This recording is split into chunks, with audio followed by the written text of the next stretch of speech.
8.5 is graphing other trig functions. Our EQ is one of the characteristics of the graph of the tangent function. So what we're going to look at today is our tangent function and our cotangent function. And these guys are going to look a little bit different from our sine and cosine. Remember that with sine and cosine, we had a wave as our graph, yes? Yeah. So it kind of went up and down and repeated over and over again. Cotangent and tangent are going to be slightly different. What do we notice about our table that's different from our sine and cosine table? Yeah, what was that? Same thing. So we have zeros, we have ones, we have negative ones, and we also have undefined. Undefined is when I'm dividing by 0. So with our tangent and cotangent, there are times where we divide by 0 and that doesn't work out for us. So what that gives us is an undefined answer. So what happens on our graph here is we end up getting what's called an asymptote. Say what? Asymptote. Asymptote. At negative 2 pi, there's this dotted line that exists. And we have another asymptote at pi over 2 because that's also undefined. That's going to be right over here.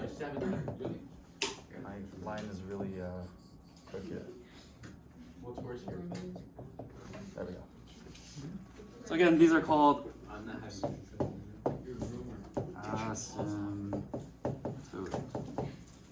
These are called asymptotes. What an asymptote is we have this imaginary line where our graph gets really close to it and it keeps getting closer and closer to it, but it never touches it and it never crosses it. So it's going to keep approaching this dotted line, but it's never going to hit it. Does that make sense? So we're going to approach these dotted lines. If we look at the points between our two undefined values, we have negative 1, 0, and positive 1. So it should look something like this. Negative 1, 0, and positive 1. But again, because I have these asymptotes kind of blocking in my graph, this isn't going to be a straight diagonal line. Instead, it's going to be a curved line. Does that make sense? So we're approaching this dotted line down here, so it's going to curve in and then curve back up. Good? And this is going to be my tangent function. So my tangent looks like this when I graph it out.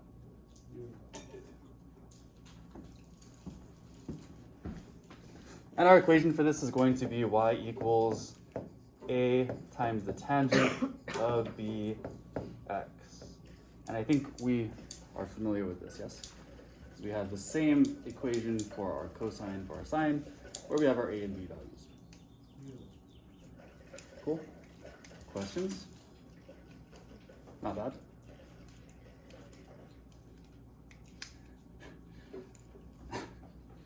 Cotangent. How is cotangent different from tangent? They're inverses, right? So we know that they're inverses from that flip chart that we made before. If these are inverses, then our graphs are also going to be inverses. So to show you what I mean, if I plot out these points, notice that my asymptotes are no longer at negative pi over 2 and positive pi over 2. Instead, it's at 0 and pi. So that means that my asymptotes are going to be here at 0 and 1 at pi. And my points between are going to be 1, 0, negative 1. Those are the points between my two undefined values. So we have 1, 0, and negative 1. So if I draw this one out, it looks like this. And does this look different from the first one? Yeah, what happened to it? Flipped. Which again makes sense because this is the inverse of cotangent. Since it's the inverse, it should be the opposite. The graph should look opposite. It's also shifted just a little bit. Right, that is how our parent function is going to look. Cool, cool. And this is going to be y equals a cotangent bx, where identifying our a and b values should be pretty straightforward. Cool, cool.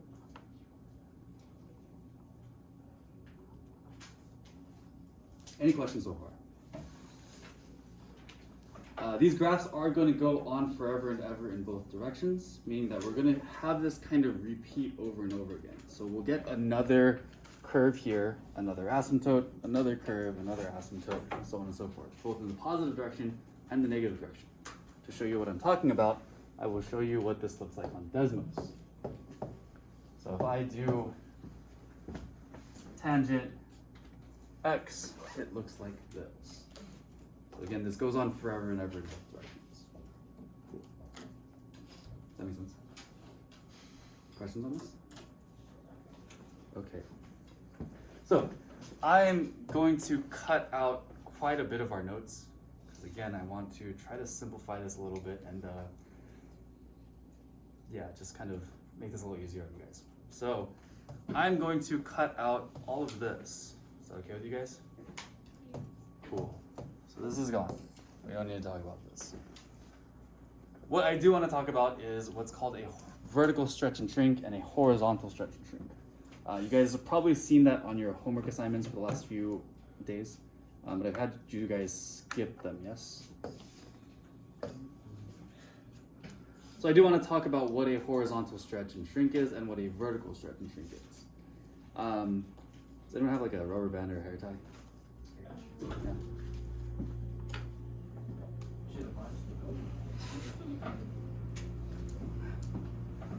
Vertically, if I stretch this vertically, that means that I'm doing this, yes? So if I have a vertical stretch, then my graph is kind of getting elongated up and down.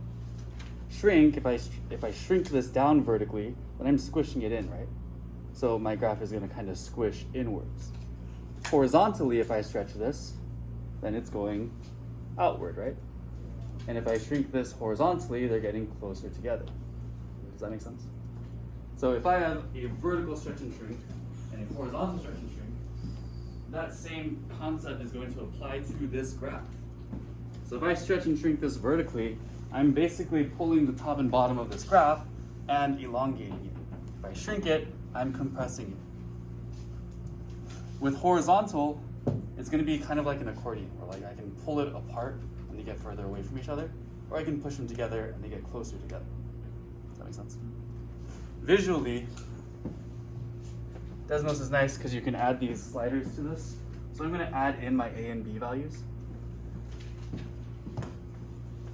If I have a vertical stretch, look what happens. This graph gets stretched upwards. That makes sense? If I shrink this vertically, then this graph, whoops, is getting shrunken down. So that curve is more prominent. Cool. Horizontally, if I stretch this, then these get further apart. Whoops. So notice that they get further apart when I stretch this. And when I shrink this, these get closer together. Does that make sense? So visually, that's what's happening to our graphs. And I want to show you guys how that works in terms of the numbers that we're given and how to identify these things. So, stretches and shrinks. To identify a vertical stretch or shrink, we want to look at our A value. Whatever our A value is going to tell me whether we have a stretch or a shrink. If my A value is a whole number greater than 1, then I have a stretch. So if my A value is something like 4 or 5 or 6 or 10, then I'm going to have a vertical stretch. If I'm given a fraction or a decimal, then I'm going to have a shrink. So if A is a fraction, then I'm going to have a shrink. And my shrink will kind of squish my graph down. Does that make sense? So, whole number greater than 1, we have a stretch. Fraction or decimal, we have a shrink, or a number that's between 1 and 0. So far, so good. Horizontally, if we look at our B value tells us if we have a horizontal stretch or shrink. B is a little bit tricky though, because what you need to do here, identify the B value, and then you need to, whoops, flip B. Whatever our B value is, we want to find the reciprocal. So we're going to flip this top and bottom. Once we flip this top and bottom, then we identify, is this a stretch or shrink, by looking at the same deal. If the B value is a whole number greater than 1, then it's a stretch. And if the B value is a fraction, it is a shrink. So it follows the same deal, but before we look at our B value, we first have to flip it. Does that make sense? And if this doesn't make sense, maybe it'll make sense once I do the example.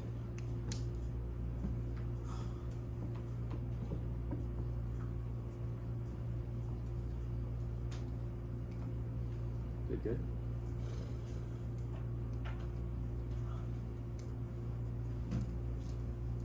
Questions on this?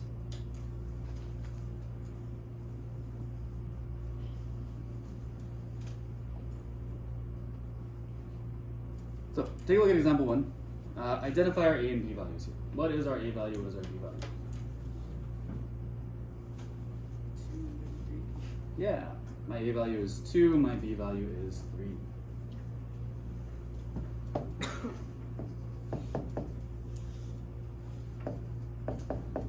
So if my A value is 2, what kind of transformation do I have? Stretch.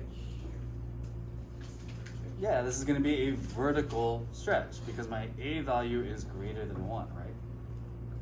So I can say that I have a vertical stretch. And this is by a factor of 2.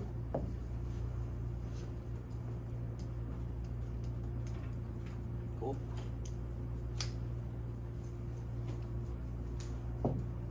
My B value, what do I need to do with my B value? Flip B. So what would this be? B would be equal to, if I flip it, becomes 1 over 3, yes? Is this a whole number or a fraction? It's a fraction. So this is going to be a horizontal shrink. These are going to get closer together. So this is horizontal shrink.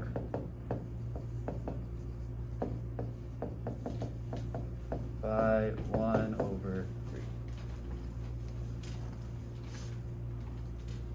Does it make a little bit more sense?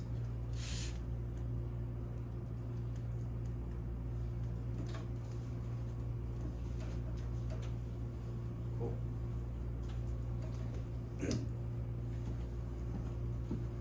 And to kind of show you what this looks like, I'm going to graph out tangent and then graph out this guy on top of each other so you guys can see how this is changing.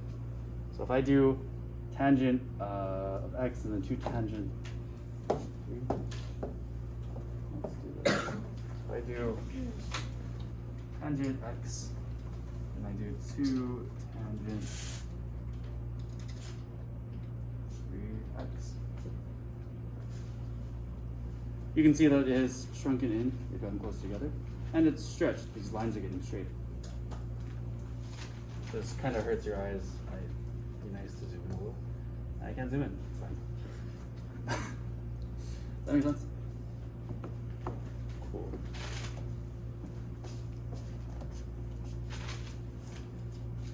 Try to look through part B on your own. See if we can figure out if we have stretches or shrinks here. So first step is to identify the A and B values.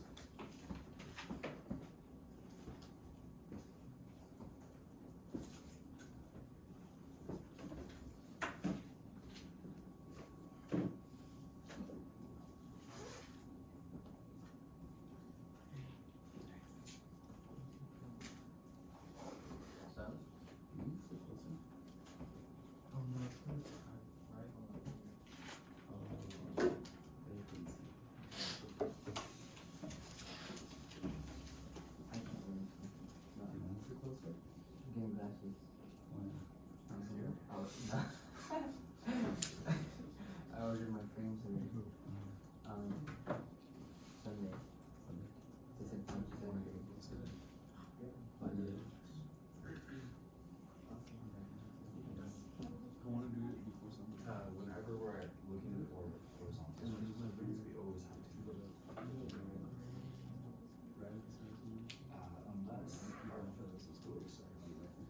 Unless our b value is a fraction, then if we flip it, it's over one.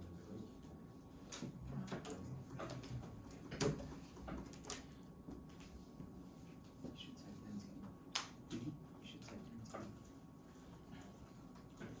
19. Dude. That's interesting.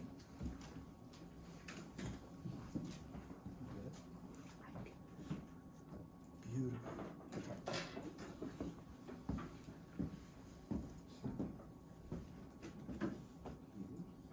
I don't know what I'm doing,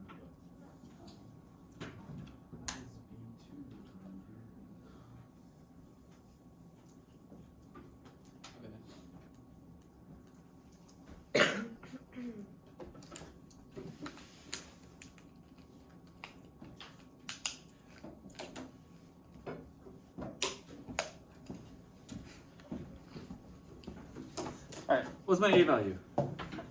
3. A value is 3. Does that mean that I have a stretch or a shrink? Stretch. Remember, if my A value is a whole number greater than 1, then it's a stretch. So this is going to be a vertical stretch.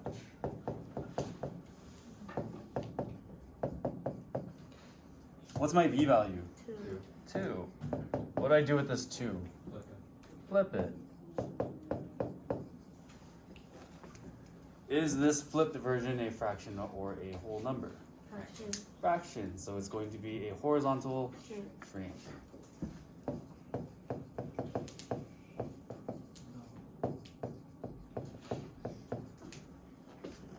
Oops, sorry, I forgot to put the factors. This is by 1/2, and this is by 3. Not bad, right? Pretty easy. Questions on this? Let's do 2 more. A value for this guy. Do I have one? One half. A value is always in the front. Is there any number in front? No. No. So do I have a vertical stretch or shrink? No. Do I have a B value? Yes. Yes. What is my B value? 1/2. What do I do with this 1/2? Flip it. If I flip 1/2, what does that become? 2/1, which is the same as 1/2. Oh, come on. 2. Does that make sense? Did I lose you guys here? Make sense? So flipping 1/2 becomes 2/1. 2/1 is the same as just 2. So is that a stretch or a shrink?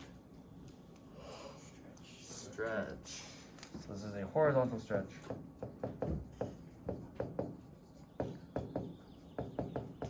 By 2. Try to do this last one on your own, and then we'll call it a day.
Okay, a value here is 1 over half.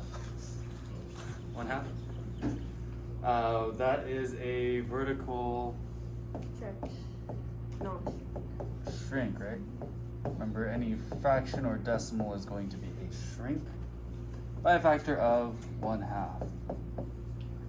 What's my b value? And what do I do with this for? Flip it. So what is this? Horizontal shrink. Horizontal shrink.